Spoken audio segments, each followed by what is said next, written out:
I think I forgot at the end of July was the airdrome phase where Decker has to fly back home.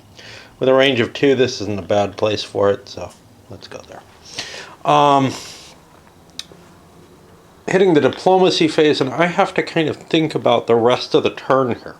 This is the last turn before the end of the season.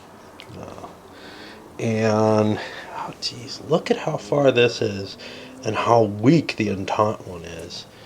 And, you know, it's not like tanks are going to just magically give you TI or anything. Wow. Okay. The next step is diplomacy, and I'm kind of struck with the, can I afford to try it? You know, the Russians could spare a buck. It's not like I have a whole lot of units there, but how much is there to really gain by, say, the Romanians being able to march forward and launch, march into another and grab a couple of cities or whatever? How much really goes to us for that? It would be nice. But yeah, I think I'm going to chance it, because then the next thing after that is the naval phase. And with the navies, it looks to me like the blockade is going to be completed, because all I have to do is move one French ship up here, and that finishes it up. And of course then, do the Austrians sail out? Do the Italians come out to engage them? What happens? That's going to all play. Okay, so we're going to spend a Russian point on our diplomacy. And right now I'm really just looking up, you know, is it a 1 or a 6? Which side is it? Because they both have their arguments. So I'll just roll it. If I don't get a 1 or a 6, we know nothing happened. And that's why spending a buck seems so horrible, because each buck is so precious. And wow, you know. Unlike with the Italian thing where I knew I would get something as the Entente, here I don't know that. All right, now we actually go on to construction. And again, you know, I have a very limited amount of money from most of the countries. Even Germany only has 11 stocked away. But I got to build up some units because those lines are too thin for everyone. Realizing I made a mistake with my last naval move. Now that I'm here, I'm in range of this sub, I think. And I know I'm in range of the sub, but I allowed the ship to get right on top of the sub. That wasn't necessary. The sub can actually attack me before that. So we're going to hit one of them, and we're going after the battleship with it, which fails this time, but it does boost up the ASW track, which is over here, all on its own. Now this gets a quick return to port. Okay, so that was 3 moves coming out. 4th move, I come to here, and now I'm in contact again, but I can make the searches first, so I can try to blow away this thing. Unfortunately, there's nothing to really track how many movement points a fleet has made. I can throw a die on top of it to remind me. But that won't work very easily, you know, if I'm up to like 12 points or something, right? So I'll have to find other counters or whatever, which isn't hard for me, but it is something that the game doesn't have an easy track to remind you for. I guess you could use any track and just throw a counter down on it as a reminder as well. So now I want to hunt the CA here. I'm not going to go after the Italian fleet. I'm going to try to pick off all the cruisers and let the Italians, you know, choose to attack on their own. The thing is, since I'm hitting this cruiser, and I can find it, I believe, I have more than 6 ships. It has no evasion chance because its speed is not higher than some of the ships that it's facing. So they're able to kind of cut it off and prevent it from escaping. Which means we'll have a round of battle. We set up the vans first for what they're worth.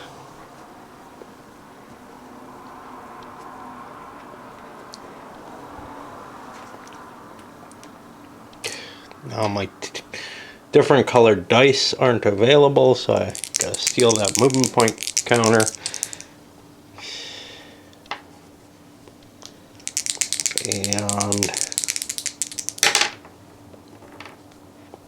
okay, I don't know, the Austrians might have beat out. Yeah, the Austrians are not surprised. Now, what surprise means is it's going to be a -1 to gunnery dice made by the main force. Well, there's no main force here, so they didn't have to actually roll. Okay. So I'm going to roll the French first. I'm going to try to take out the light cruiser because then it won't get to shoot and finish off my heavy cruiser. And that's a successful hit. And then you can see it's got a 0 rating now. And the Austrian cruiser will shoot its fire, and it misses. But now this thing still has to face. And I wish that you could kind of evade the main force or something in the battle. I'm not sure why, but I feel like it's more accurate somehow to do that. And now we club after the cruiser. We have a 4 at it, and that's 5 and 4 is 9. That's a hit. Now we're at +3, and its defense is only a 7. That's a miss. Okay, so we took down a French cruiser. We have a chance of having to break off combat at this point. It does not happen. And now this guy's not going to penalize us anymore.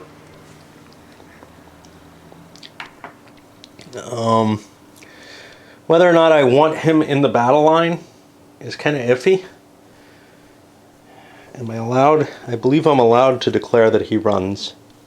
And so he'll go back here. He's cheaper to repair in terms of time than if I keep going. So now I had a 4 here, which means I move here for a 5th. No. Now my enemies can search me. And I'm going to do another sub roll. And we're going to go after the battleship again. I still have that 4 for movement. I do not get the battleship. ASW goes up by 1. And this goes into here. But I'm in range of the Italian Navy. And it can search me. It finds me. And now we set up the battle force for the Italians. And we don't have much in the way of a van. We have this 1 cruiser. And we're not fast enough to evade the Italian Navy because it's got some lighter ships. They don't have a huge van. They have 2 cruisers. Okay. So again, using the dark die for the central powers. Both sides are surprised, so there's no surprise. And we hit here. Austrians will shoot first, just to make it easy. And now the Italians +2 first. 5, 6, 7, no. +1, no. And now the main battles come into line.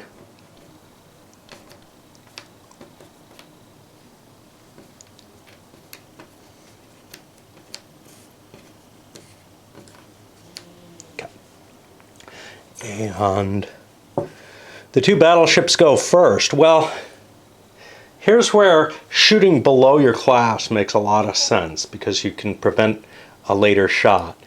So the Italians are going to shoot at an Austrian pre-dreadnought, and the Austrians are going to do the same. We'll do the Italians first. I don't know why, just to mix things up. Huh? So that's enough. That's doubles. Does doubles matter on a salvo? I think only for the battleships. See, yeah, this is kind of a weird thing because you got to try to remember when do doubles actually do something, because they do extra hits on when subs are hunting regular things, transports or whatever. And now the Austrians will shoot back at a PD as well. 4-8, that's not enough. It should actually be down here now. Okay, so these two have been these two have been shot at. Yeah, I gotta try to remember because I can't shoot at anything in the van until I've shot up everything in the normal part. Okay, now we come to the 3-point PDs, and the Austrians are first. I'm gonna shoot a CA out again because of simultaneous fire issues. 5, 6, 7, 8, not good enough. And the 2 PDs are going, I can't shoot a CA. Okay, so I shot at something else and missed. The 2 PDs, well, if I shoot at these, I can shoot out his van, but I may be more interested in sinking a ship, so I'm going to shoot at a PD. Actually, I haven't shot the battleship yet either, so I'm not going to be able to shoot the van. So let's shoot at the damaged ship first. 7-10, that takes it out.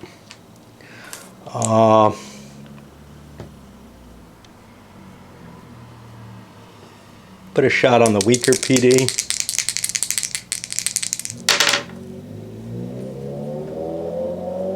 Okay, now we're down to 2-point ships, and this was a 2-point ship, so he gets a shot. We haven't shot the battleship yet. I don't know if we've shot both PDs. I can't remember this shit. We'll take a shot at the battleship. No. And his 2-pointer, we haven't shot the battleship yet. I know that. So we'll take a shot at the PD, the damaged PD. So that's 5, 6, 7. That's enough to sink that. Now we're down to, oh, this didn't get a shot yet either, did it? I can't remember. I don't know. There's no easy way because you can cross shots all over the place. It's not like you pair off and have to fire.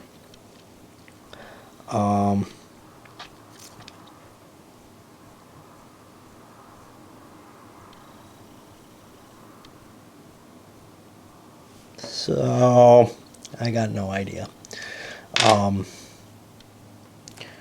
I don't really want to shoot at the battleship. I think I fired him. I can't recall. I don't know if I fired twice. Oh, I've held him off. Yeah, so he's going to shoot at this light cruiser, see if he can finish it off. I think he's got an opening for that. Okay, well that reduces that. And now we got to count. So the Austrians lost 4 steps. The Italians lost 2. We roll these. The Italians are fine. The Austrians are fine. But I'm allowed to break off, I believe. I got to look that up. If I wasn't, I couldn't have broken that cruiser off, though. I got to look that shit up, and my battery's almost dead. That's the problem. Although I'm outgunned, unless I can crack... I mean, I can go home, and the blockade is broken, because this was, well, no, because this was actually the first naval general quarters move. I don't want to have to pay to come out again, so I want to fight, and I want to lose my battleship, I guess. So I'm in for another round, and the Italians certainly are. They want this engagement, and they like the fact that they're not having to pay to do it. What that means is, let me get these away, because otherwise I won't be able to count.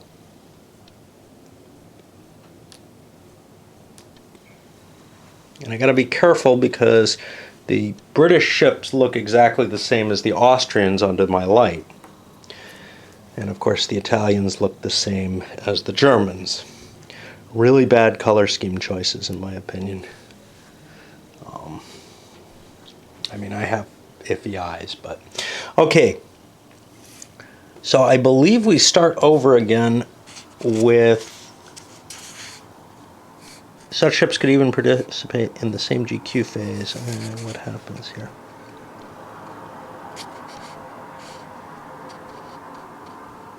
Yeah, we're still in a position where I believe we still can keep fighting, right?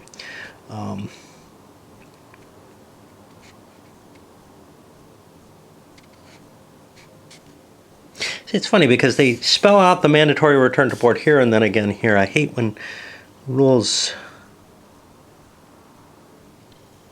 do that kind of, oh no, it's just here. Okay. As far as I'm concerned, we can have another search and evasion because we're still in contact.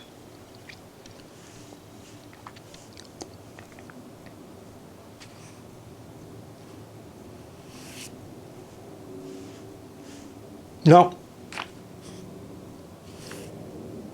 I thought there were multiple rounds available. Like, it seems like the naval combat's pretty minor in this case if it's not.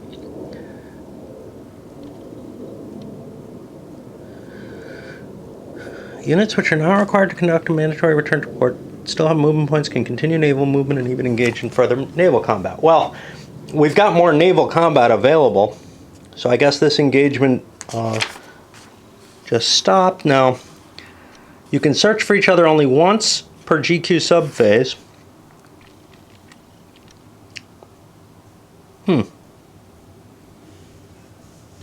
Yeah, I was under the impression that surface combat went multiple rounds.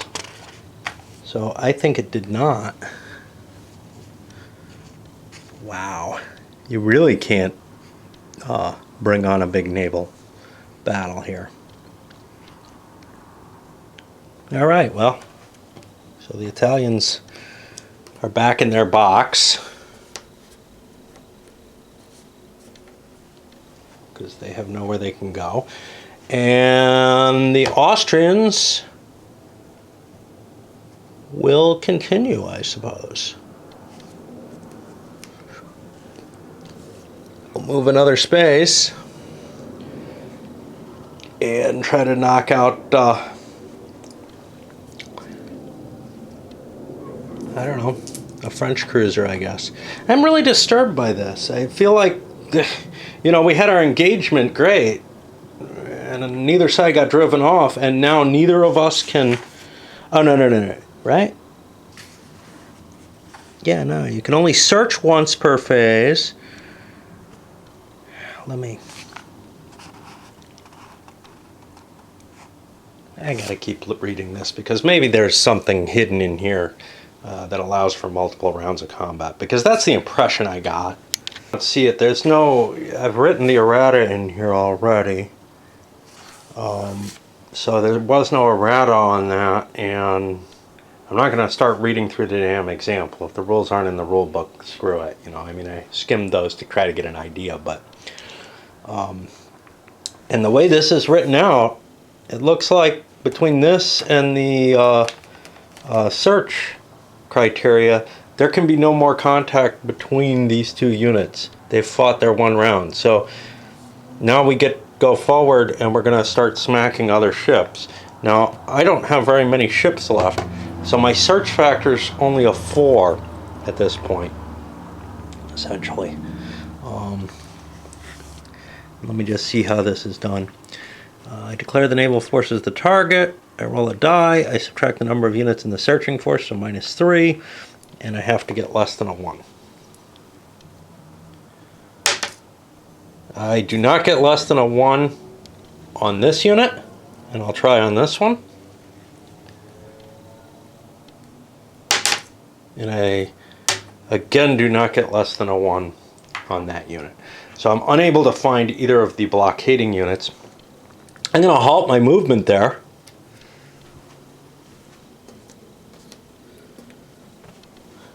We got a couple more rounds where the Italian fleet can hunt me. Maybe I want to pull back, right? 1, 2, 3, 4, 5. I've got ships that move 5.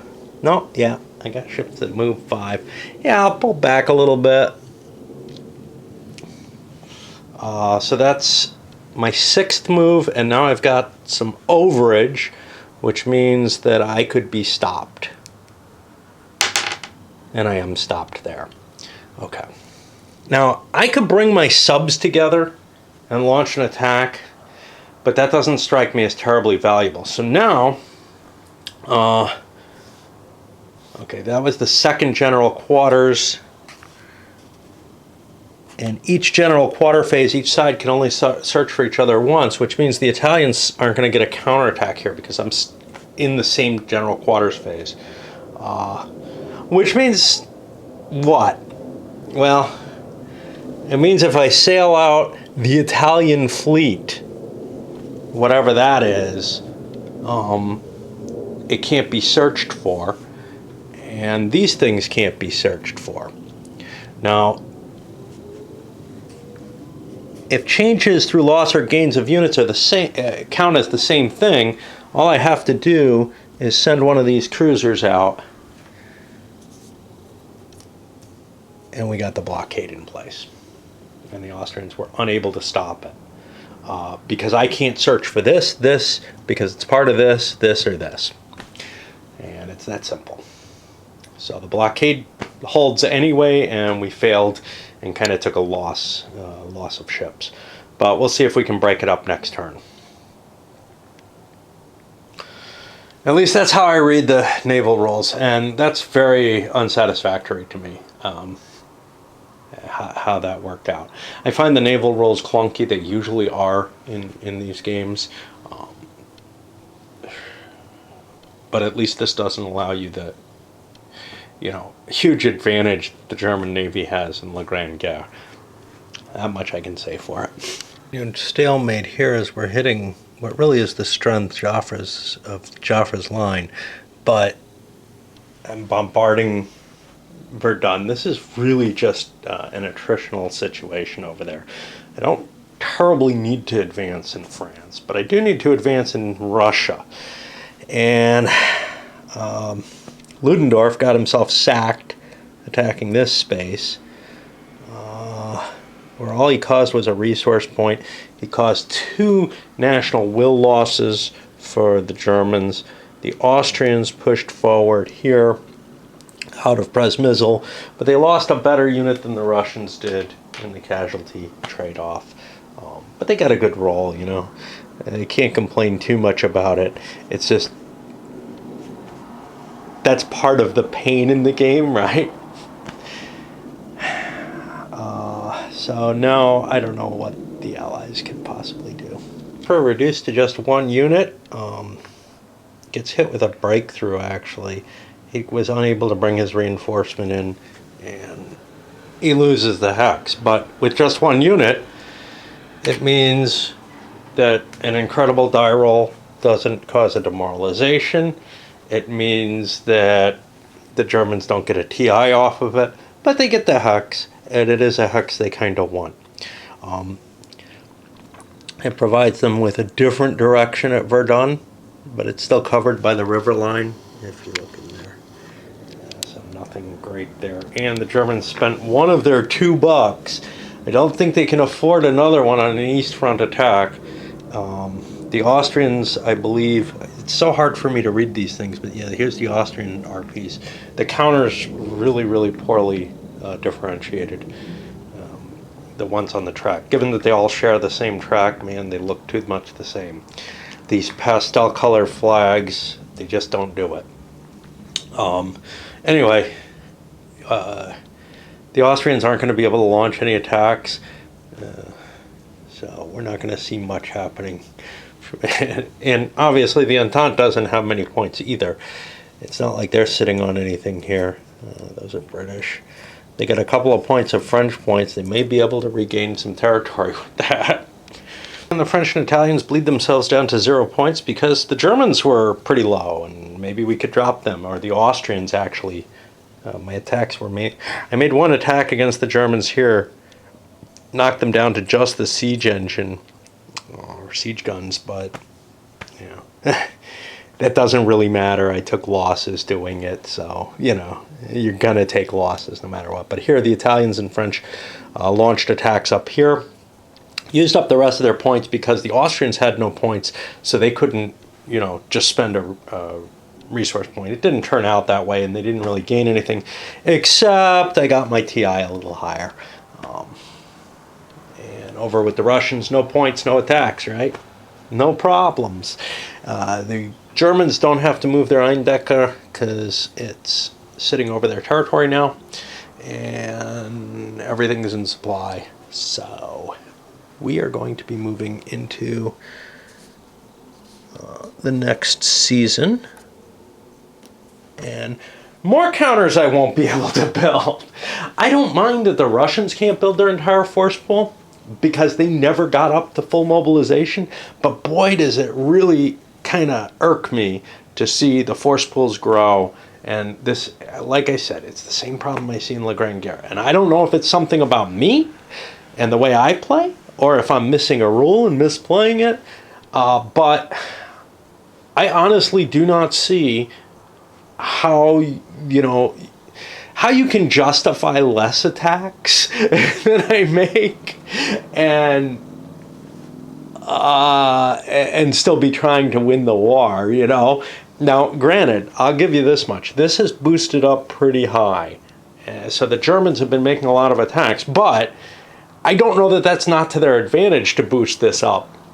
If there's any advantage to making these kind of crappy attacks, which the game's all about, right? It's World War I. If there's any reason to do so, I feel like I'm doing it, and I feel like I've got, you know, the French and the Russian line close to breaking.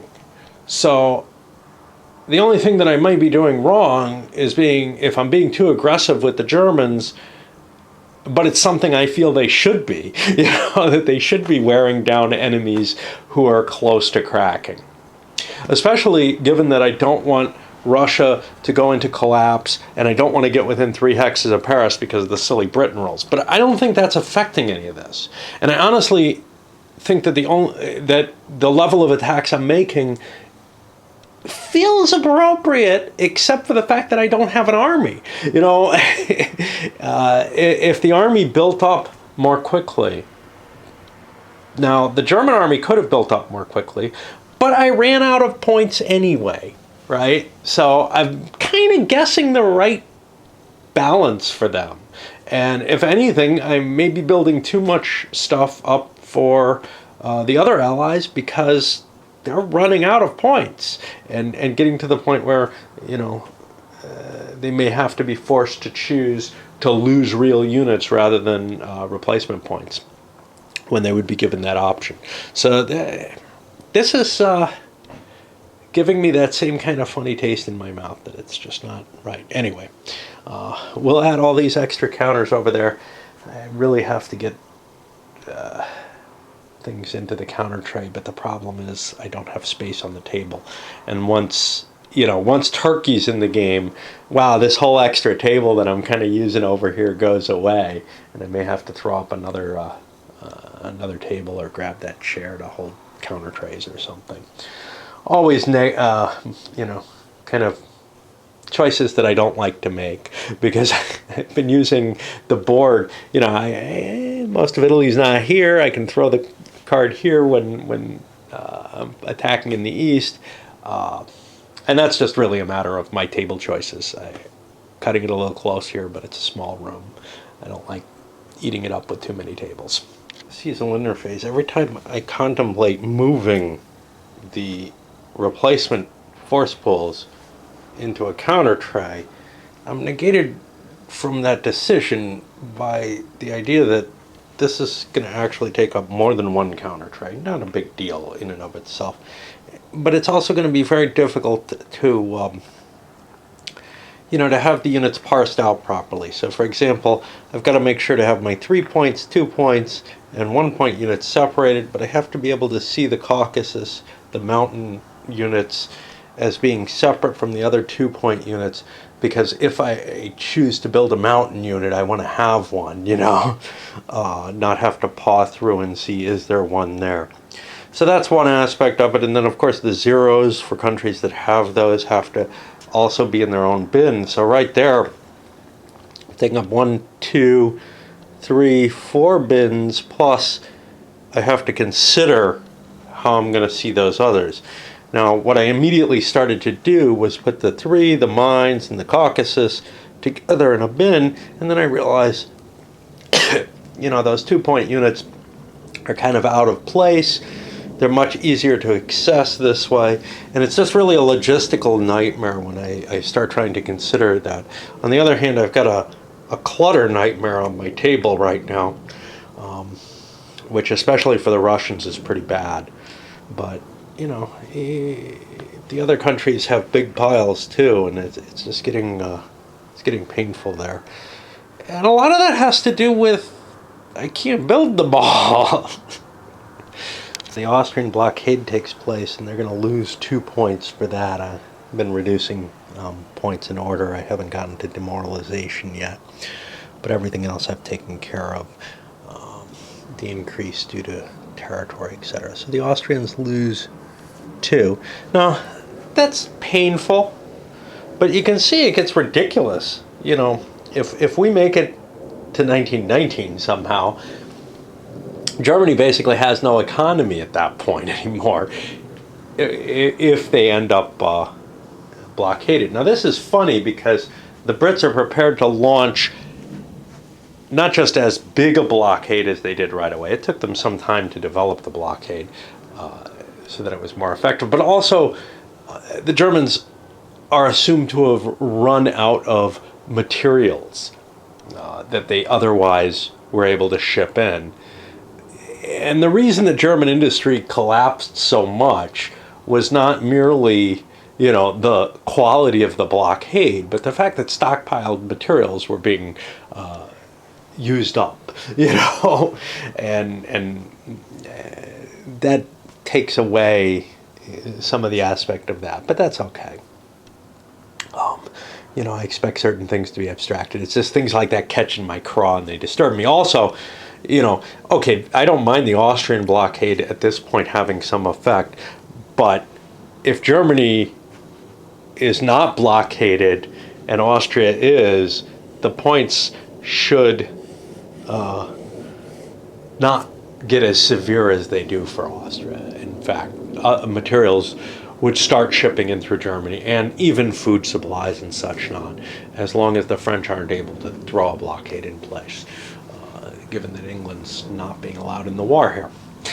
So that's what we have for that. Now, what about demoralization points? Well, here Germany has fallen behind, so they've lost 5 points this time because they've taken some heavy hits.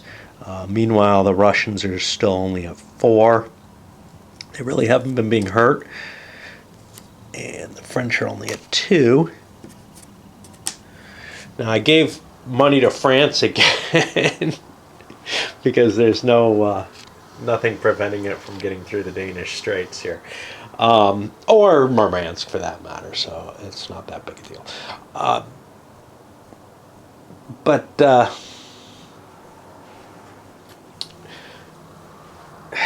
was something I wanted to say about the blockading situation, and now it's slipped my mind. Yeah, I don't know. So I had the assumption after the first year that the Germans would make some good advances into Russia. They really haven't. Maybe that's putting too much focus against the French. Maybe it's something else. But it's not becoming clear to me that I'm going to be able to take away what the EP have. How many BCs? I've got them marked at 14. Whether that's correct or not, I'm not sure. But remember, I got to get them down to like 11, and maybe worse than that to have a fair chance. So I've got to start taking some valuable territory here. I mean, Warsaw still hasn't fallen. Nothing's really falling. The French front is locked as well. I'm not making any movement. And if I can't shake the game up as the Central Powers fairly soon, I'm going to have to start worrying about, hey, maybe the Romanians can help me here. Or, well, it's going to be hard to bring England into the game I could bring them in at any point, but that doesn't really help me in any sense of the word. So, yeah, I'm just not seeing too much advantage. I mean, the advantage of having the Ottomans available to attack Russia down here, interesting, there's a couple of points there, but that's all there is, and it's just not something that I'm not going to bring Britain in for that. So I got to try to figure out how to get some movement, because 15 has really kind of frozen. And unlike so there's a general degradation that should happen to one side, the other, both, whatever, based on the demoralization checks. And that will eventually catch up. But unlike La Grande Guerre, it's not a guaranteed thing. If you just keep fighting, I mean, there's going to be odds that it happens, but it's not assured that it's going to plunge you. Whereas if you lose units in La Grande Guerre, you're going to have to make some checks. And as it gets later and later in the war, those checks start becoming more and more dangerous. Early in the war, you can take a full loss of your national will, and you recover back to 20 without too much chance of anything terrible happening. But here, it's really kind of in the player's control how much they're willing to risk and what they're going to do. So,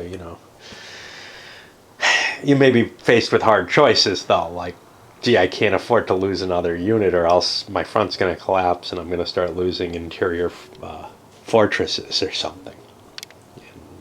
We'll see. Things that definitely bugs me, though, is the overall pace and flow of the game. And that's why I'm talking so much and playing so little, to tell you the truth. It's that I have to think real hard about, okay, where can I launch an attack? What can I do? And then there's really not a lot of mechanical aspect to that. Now, that could be really appealing to a lot of people. That's just not my style of play. I like to make a decision and then have to do a lot of stuff based on it.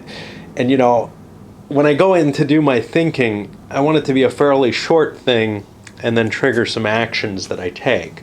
Here,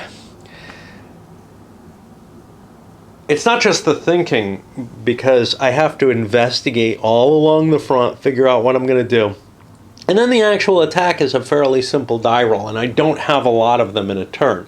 I'm not saying anything against that in terms of the historical accuracy. It kills the fun value for me.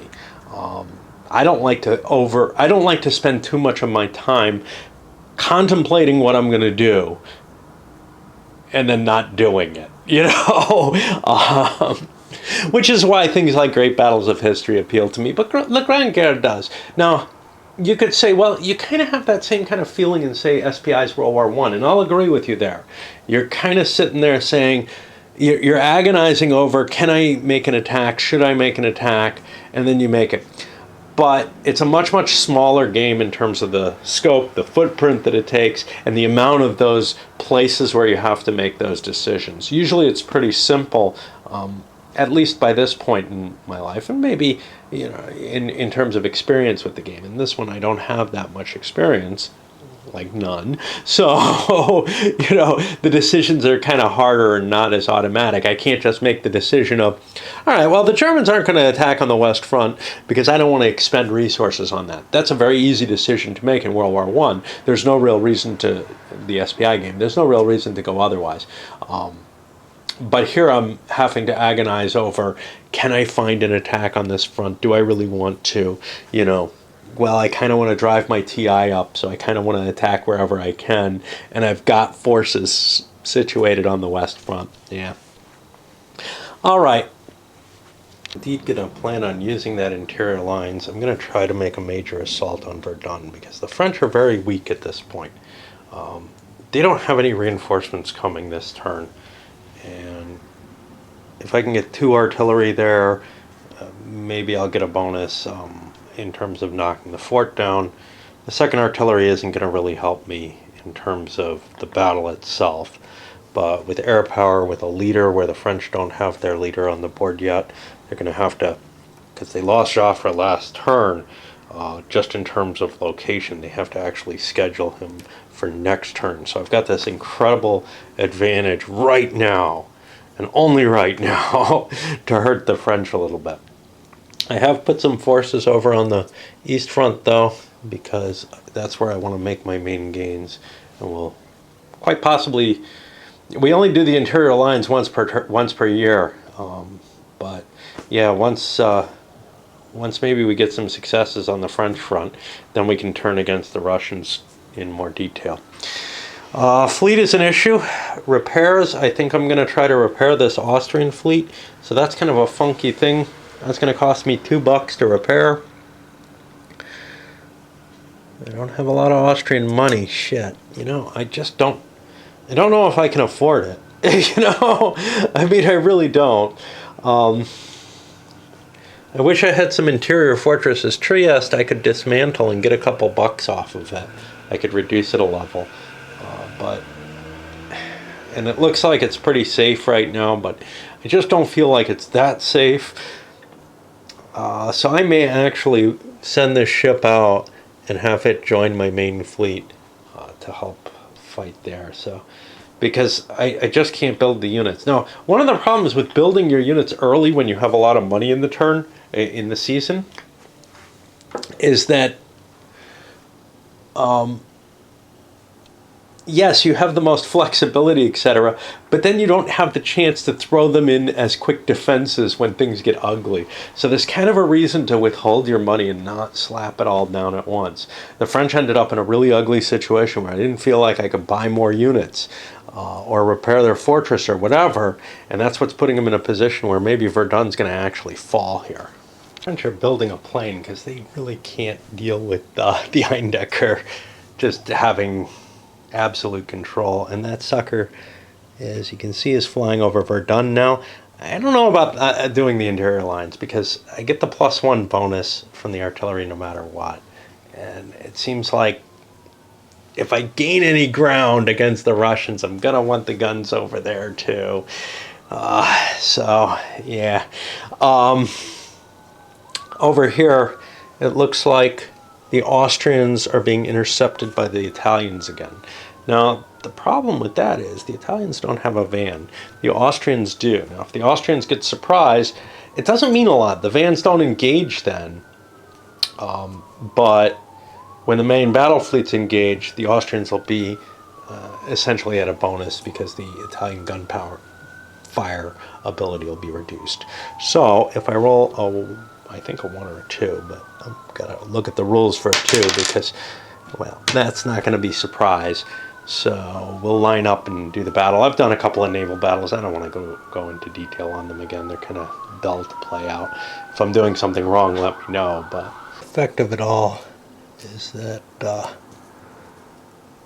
Italian fleet got chased back into harbor after taking some damage. But then the submarines, the French subs, were able to do something to the Italians and hurt them a little bit. The blockade's broken, but that light cruiser that I committed, well, that's down now. But yeah, it looks like unless I commit more French ships, like the battleship that I have over in Marseille that I don't want to spend to use, I'm going to have to probably not manage the blockade. Maybe mines would help or something. The problem, though, is if the Austrian fleet sails out, it threatens me again, and that, you know, that's the risk there. So I think we're done with the Admiralty phase, even though I only did one general quarters. I don't see the Austrian fleet coming back out. I don't want to pay to move it. And the Italian fleet's bigger now. I can't really close with it because now all those cruisers have joined it. So I'm outnumbered, and if they try to set up the blockade, though, it's close to parity. I think the Austrians actually have a slight edge, just because I only lost a 0-point ship. They lost, the Italians lost one of their proto-dreadnoughts here. So we go on to the land phase, I guess. German attack was made against Verdun. Because I didn't take the interior lines move, I had to attack from the same location where my artillery is sitting, and has been sitting for a while. I haven't paused and not taken a die roll with it to like recharge it so it didn't move, so I could move it into another hex. This would have been a better place to attack from. I also managed, I think, an attack from this hex, just trying to bleed them here. I knocked out the unit in Verdun, but the fortress is still there, so, the French decided to commit the unit, kind of by accident, but... over here, the Germans attack the Russians again. They're getting their TI up. We'll see what that does when it hits.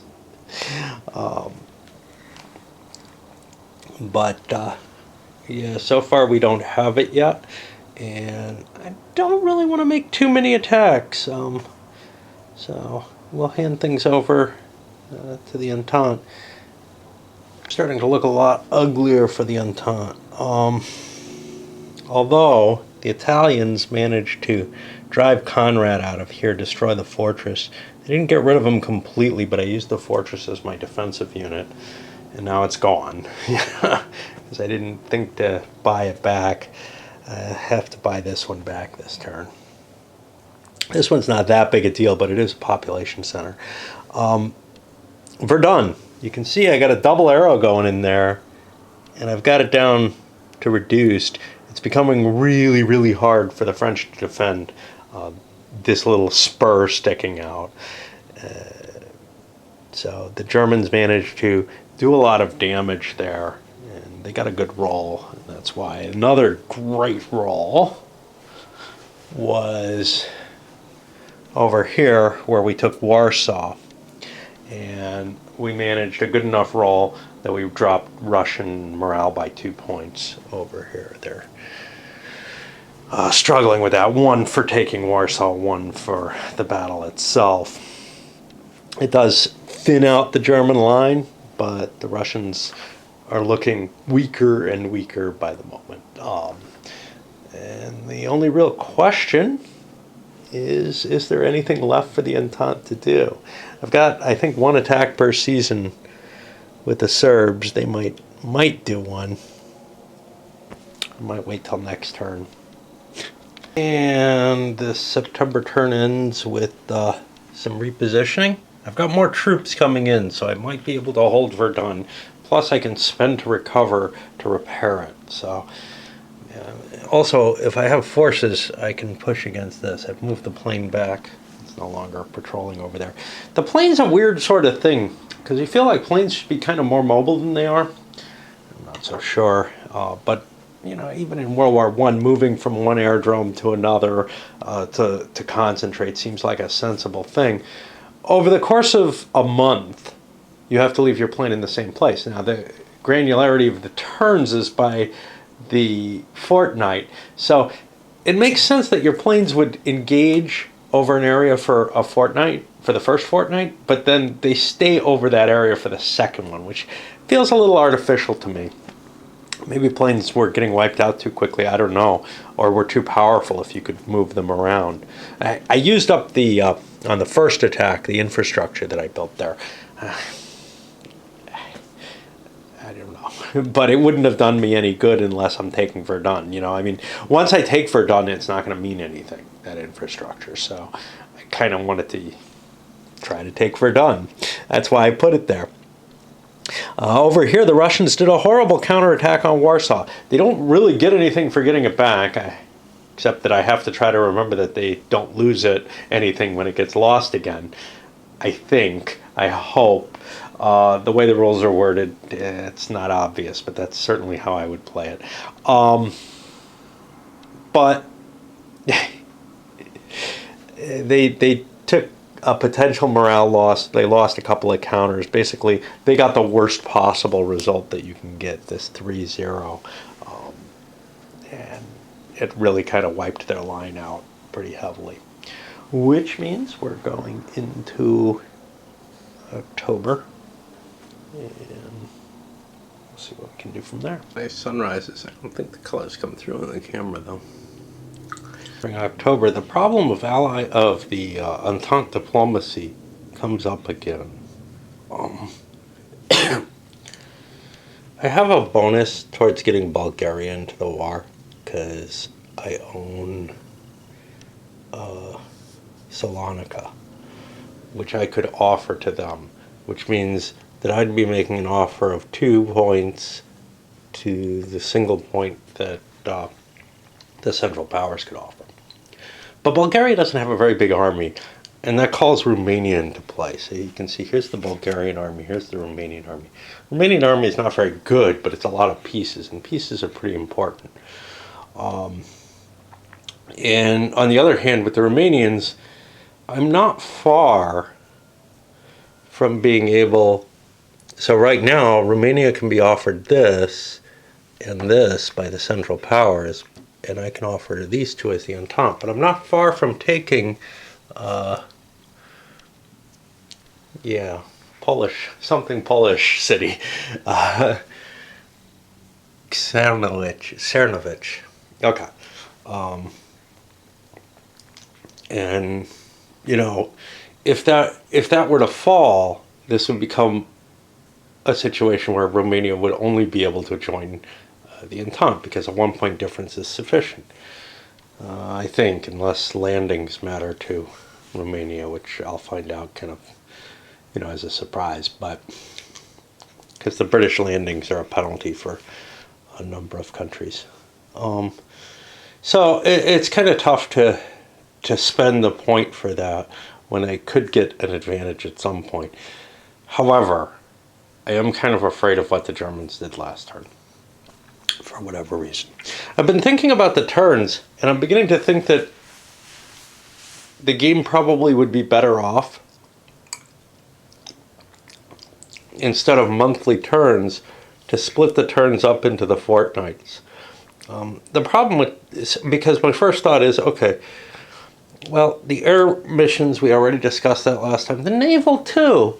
I've got 2 general quarters turns. Well, theoretically, those should be interleaved with the fortnights so that landings can happen during different periods,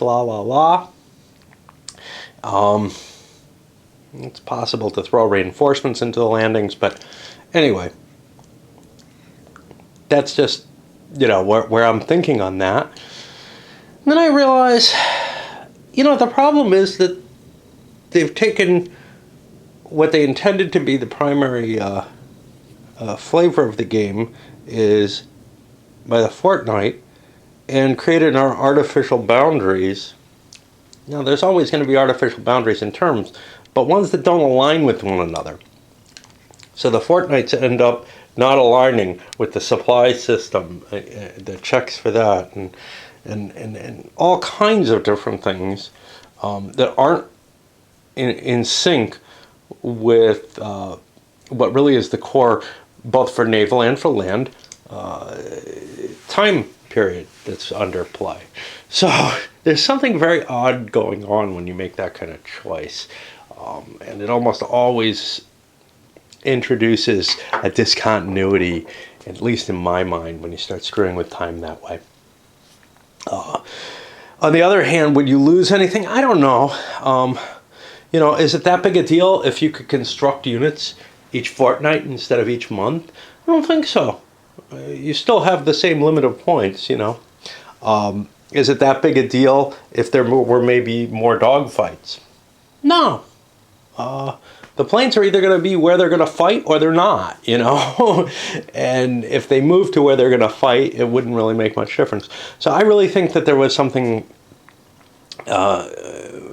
unwise about this particular sequence of play, which at first kind of interested me, but these almost always throw a wrench into being able to understand what's going on properly in terms of any kind of believable terms.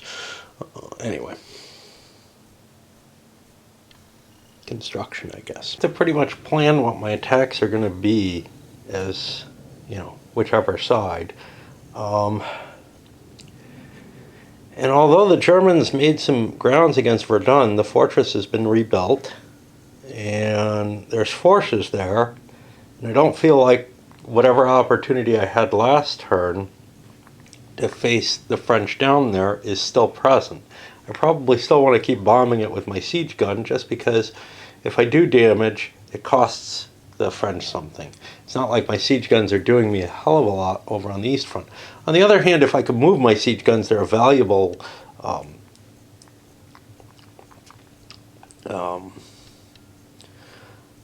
item for, you know, being able to get an additional +1 in a battle, which may be of more value than anything else. If I look at the interior lines, maybe I can use it to just make them go mobile so that I can actually use them in a battle. That's unfortunately a scenario roll. A single full out of sequence move. It may not enter enemy controlled locations, which would not be the case if they take the turn to mobilize. So that may be my best move. But at this point I have to send my first plane out on patrol, and I think what I'm going to do is attempt to continue to push the French down in this way. It doesn't expand the front, which is cool for us. Well, it doesn't expand our front. It actually doesn't have an effect on the French either because this hex replaces that one, but it allows us to keep gaining territory without, you know, losing spaces that maybe we need. And now the French have the option of whether or not they want to use their plane maybe on a counterattack across the river or to prevent the Germans from gaining ground. And that's a hard call for me because I don't know what the Germans are going to manage here. But if we can get that plane out of there, we have a better chance at defending it. So we're going to go in there and fight it out. Now, air-to-air fighting, there are no more planes. We'd place the rest of them if there were. I mean, there's bombers, but they can't do anything. Which I find kind of weird, because I would think the bombers would have observation capabilities and some tactical use, but they're just being used as strategic bombers in this game, from what I can tell.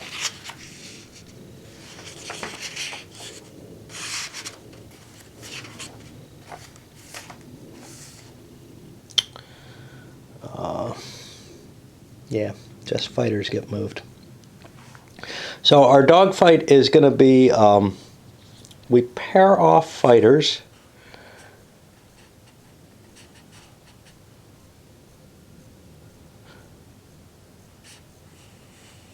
I think.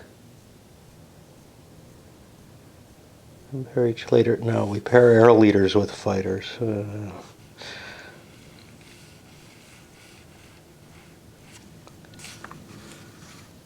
Yeah, I can shoot anything from the tier, but we only have singular fighters here. It's handled kind of like the naval combat. Instead of calling it armor, we call it evasion, because armor wouldn't make sense. So the Eindecker gets first shot, actually, at +3. Now, I think doubles are an issue here, but I'm not sure. It's hard to find, you know, the actual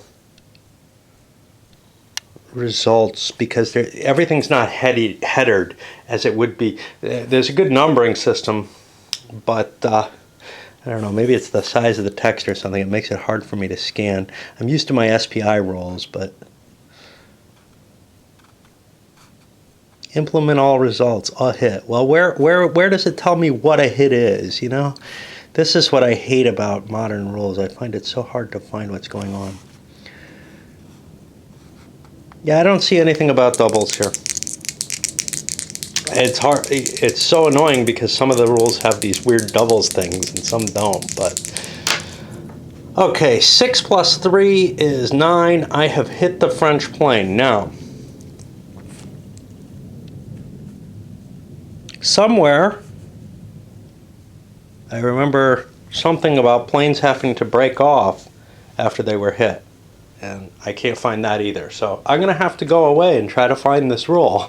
You know, I find this rule book, like many modern rule books, difficult to find the rules that I need when I'm trying to look for them. And maybe they're just too wordy. I don't know. It's right in there. At the end of the current tier, after all units of that tier are fired, damaged fighters must leave the dogfight location. I just find it harder to read the larger font somehow. And impossible to read smaller fonts nowadays. So the French have been driven back. I can go back to Verdun just to prevent things from getting bad there. I probably shouldn't have even contested the Eindecker. It's just too potent compared to the French plane. But, you know, live and learn. And now we're going to go over to the ships. Whew. Doesn't feel like it's time to lay the blockade out yet. So I'll probably pass on the ships. Not quite. I moved the Chinese squadrons, the German-Chinese squadrons, up into the Red Sea. They're going to have access through the Suez as long as the Brits aren't at war here. So we'll be able to slip in and maybe be able to influence things down here. We'll see. We also have a couple of Greek ships that I've been ignoring.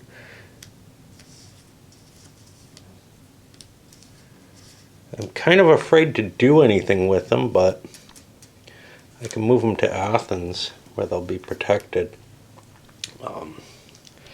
and gather up and again maybe be able to exert some additional pressure on the Italian Navy and the French that are down there. So the Germans have a TI advantage. Wow, I'm almost out of video again.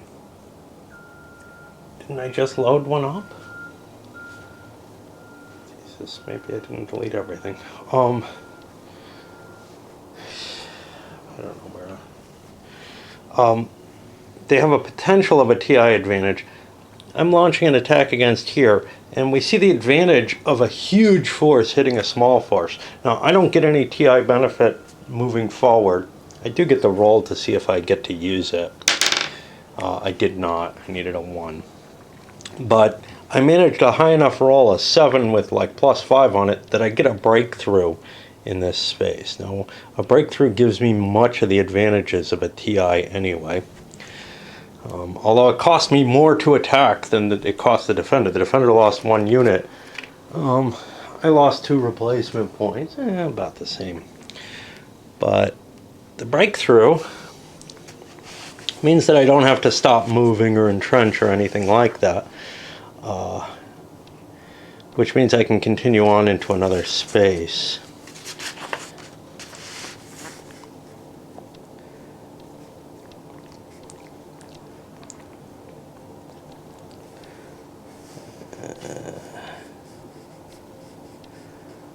And other units can go into that space, etc.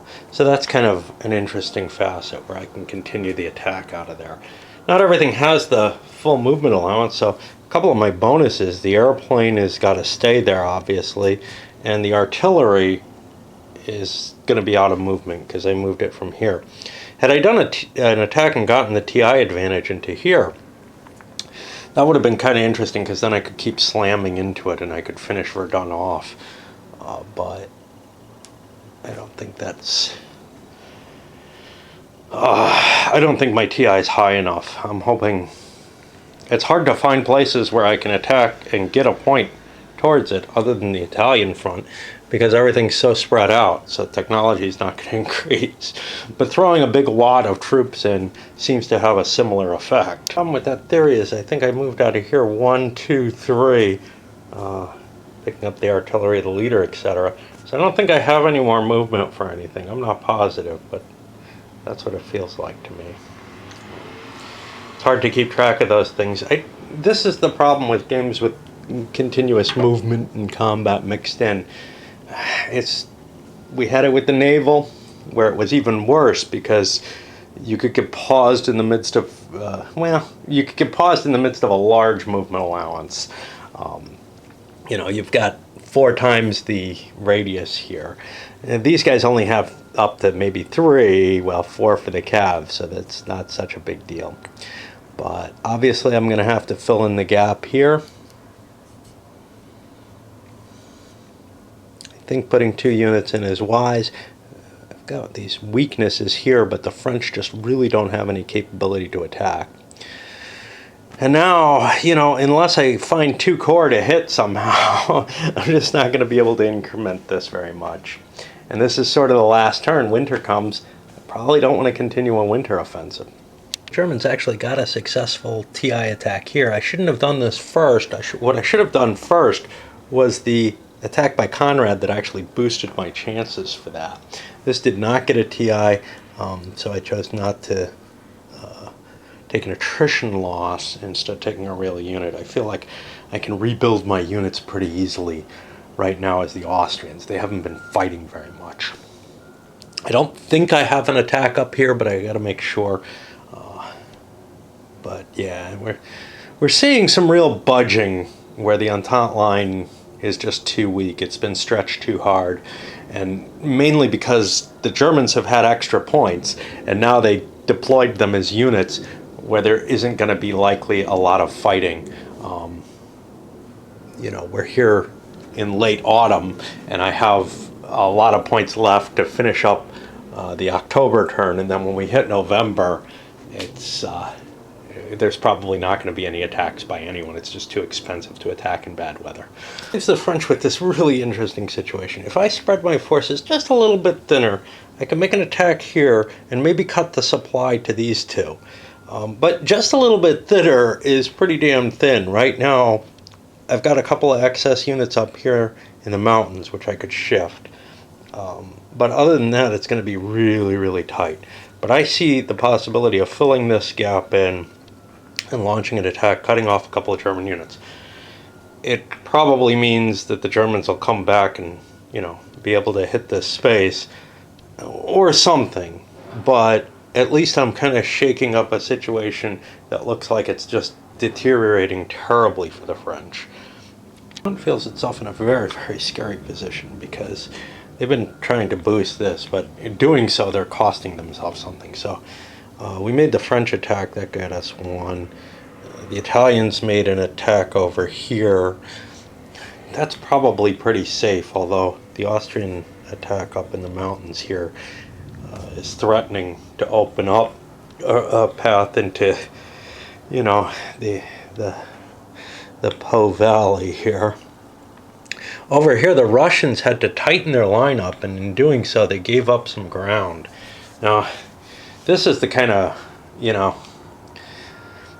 this is where I really love La Grande Guerre, is the whole, you can't give up ground, because if the other guy's doing an offensive in that territory, that ground's going to cost against you in terms of national will and in favor of him. National will becomes such a, maybe overvalued in my view, but such a driving force to the game. That's what gets you to make your attacks. That's what gets you to try to keep pressing them on. This game has a different view towards what presses you for the attacks. I believe a somewhat less realistic one, which is trying to drive the TI up. For one thing, it doesn't make a lot of sense to hit where the enemy's weak to gain ground, which the generals kind of wanted to do. It makes more sense to hit where he's kind of strong, but not too strong, so that you don't get too big a penalty attacking. The TI advances, I kind of accept how they work in terms of the technology. So the technology drives the attacks to some extent in La Grande Guerre, which feels more realistic. But here, what the technology is doing isn't too different, because what you're doing as a player is saying, well, I want to get this up, but which is not what the generals are saying. The generals in their mind are thinking, maybe this attack will succeed because of the new steps in technology we've made. There are no new steps in technology here. There's just you must eventually get up here to get a value. Anyway, getting back, the Entente is very, very worried about their capacity to perform TI attacks being so much less than the Germans, despite, the Central Powers in general. So, I'm trying to push it up because I haven't been able to make attacks because I've been stripped of troops so deeply that I, feel like I have to make attacks now. But doing so is threatening my position. I think it's time for the Serbian attack, too. The problem is it's across a river, but, I only get one per season, and this is the time to kind of... Well, see, the problem with doing it now is that now the Austrians can react to it. Maybe not in the next turn, but it's not like the Serbs are going to be able to launch a major push forward. The best they can do is kind of deepen the threat that they're presenting right now. So I don't know. It's used up the last Central Powers resource point in making this little breakthrough here.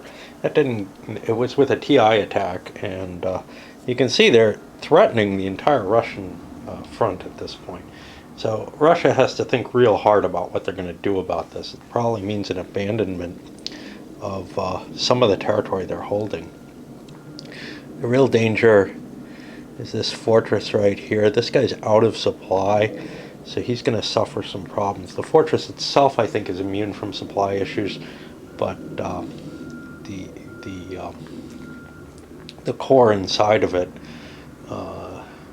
will have potential problems. Now, I believe they're still allowed to move a hex, so I could just withdraw from the fortress and start giving that territory up. But that's dangerous, right? That's how you get collapse in the national will side of things. I also probably, even this river line here is getting risky. I've been pulling back. I gotta cover this, or else that's more national, not national will, but that's economic gain for the Germans if they can get that.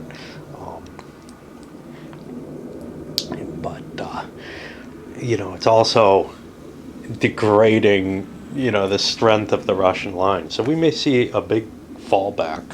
Yeah, this historically happened at certain points. At least once during the war. That left me, though, with no points to continue pursuing against the French, and the Entente has points left. The Russians have some points, although I doubt they're going to be able to find an attack available. The Italians have points, and they might be able to really push the Austrians against the ropes. I got to be careful telling these two apart, and then also, different nations. It's tough. These counters do not really jump out and tell you what's going on. Also meant I didn't get to increase my TI ability because I didn't get to hit one of the big hexes. That's okay. I'm getting some nice success there.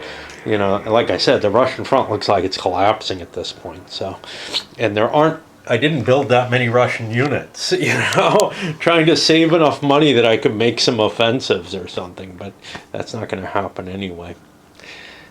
It's a tough game. The situation as it plays out is believable. The only thing that's not believable is the troop quantities. And that's the same issue I have with Le Grand Guerre, except there, maybe the offensives peter out a little too quickly. Maybe they do here too, but there's not the emphasis on the grand offensive.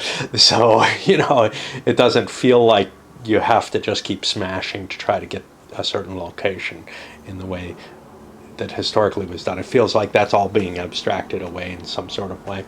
But it is very disturbing to see, I don't get to use this force pool. It just keeps growing, It's not like I get these new units at the time. If I did, if I actually got them instead of just force pool additions, maybe I could keep up with my losses, but I gotta build those suckers.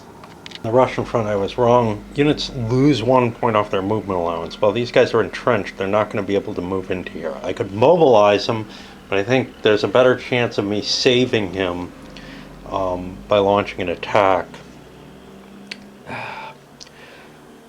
Actually, I could launch one this turn,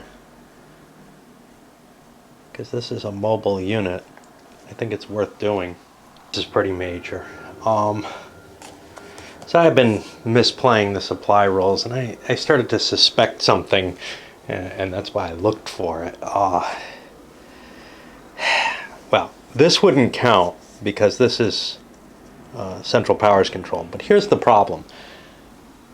The beginning location of the supply line, which is, I believe, the unit tracing supply, has to be on a rail line,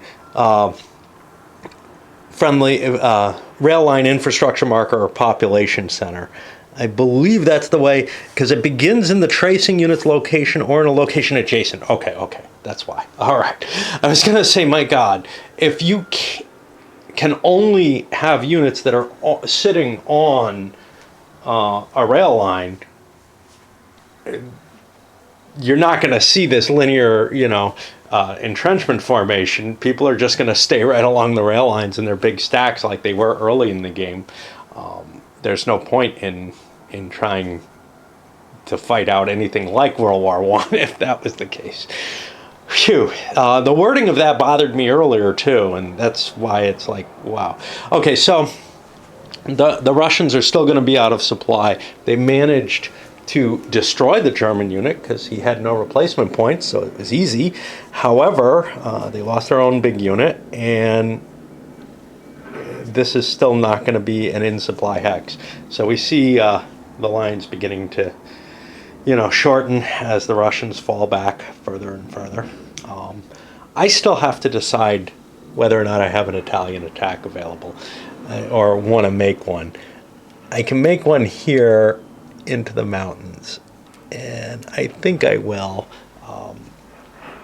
because that is a population center there with a destroyed fortress, and that'll get me into a better position to maybe try to clear the Austrians out. I don't have enough strength to make an attack here that's of value. I made the attack here. That got me a TI point, and the attritional value of the attack is cool because I knocked out an Austrian unit for one of these. But I did it here too because chances were that, and unless I roll terribly, and it's not a major battle, so there's no great risk, that I'd clear out both units just like the Russians did up there. So now there's an empty hole here, which doesn't mean a hell of a lot unless there, as it appears to be, no Austrian units due to be built this turn, which means I'll mobilize this unit, and we'll begin, to try to push against things like Trieste here, which, if we can start reducing that, that's great. I think I'm done. I'm not sure. It's always hard for me to decide how I want to, align my forces. Like these guys, I think I want to make mobile so they have a better chance of intervening if need be. And that'll put me down to the aerodrome. I think everything's in a defensive location right now. Commissariat. Not sure why the Germans are where they are.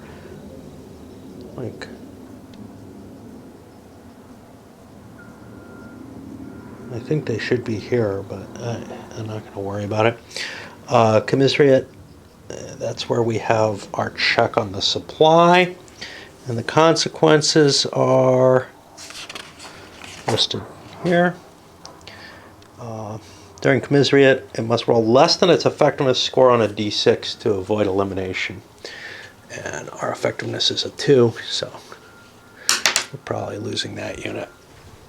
Probably should have mobilized it. It wouldn't be able to get anywhere, it would still die, but yep, there goes that. The fortress is going to fall apart because, not right now, but there's a siege engine there which can just destroy it.